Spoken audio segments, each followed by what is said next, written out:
Bonjour et bienvenue dans votre chaîne des techniques de communication. Aujourd'hui, nous allons parler un petit peu de communication, ce que c'est que la communication interpersonnelle et comment arriver à une communication que l'on va dire efficace. Alors tout d'abord, le mot communiquer, dans le mot, il y a le préfixe commu qui suppose mettre en commun, mettre en relation, c'est-à-dire qu'il y a une communauté, c'est-à-dire qu'il y a un échange, qu'il y a un relationnel, tout ce que vous voulez, d'accord? Alors, dans un schéma classique, la communication peut être définie comme étant la transmission d'un message d'une partie appelée émetteur à une autre partie appelée récepteur. Très bien.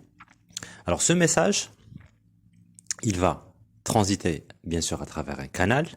C'est la combinaison du verbal et du non-verbal que l'on va voir dans d'autres vidéos.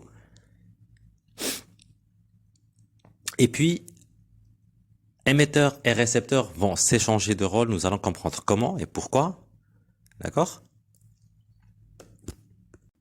Et puis, si on revient un petit peu pour voir dans le dictionnaire s'il y a un mot contraire au mot communication, on ne va pas trouver de contraire à la communication tout simplement parce que on ne peut pas ne pas communiquer, c'est-à-dire que l'on communique en tout temps, en tout lieu, en toutes circonstances. D'accord. Alors, pour parler brièvement de cette communication efficace, certains scientifiques la définissent comme étant une communication qui doit répondre à un certain nombre de principes résumés dans un mot mnémotechnique clair. Le C, le L, le E, le R et encore une fois le E. Alors parlons un petit peu du C. Le C qui est la conscience. Alors pour une communication efficace, l'on doit être conscient de notre position.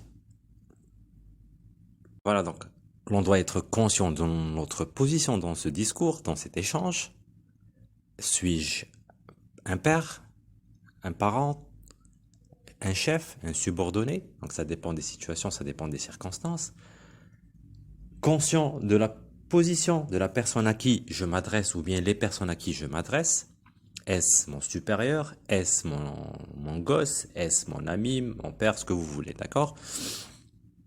Alors, conscient de ma position, de la position de l'autre, et puis conscient de l'environnement dans lequel cette communication a lieu. D'accord? Est-ce un domaine professionnel? Est-ce que c'est une communication dans un café, à la maison? Donc, voilà.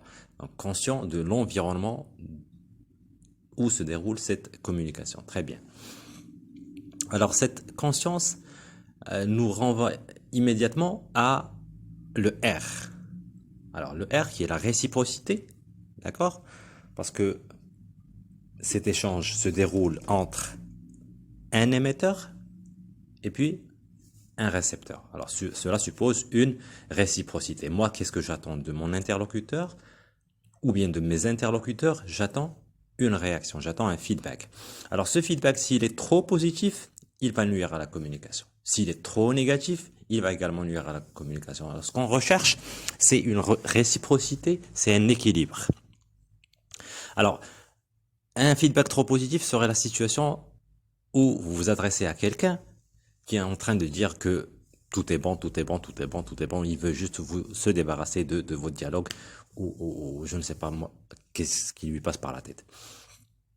Dans une autre situation de réciprocité trop négative, alors le type, il est carrément le contraire de la première situation où il veut carrément rien entendre, il est en train de compliquer les choses, donc c'est un feedback qui est trop négatif, qui va nuire essentiellement à la communication.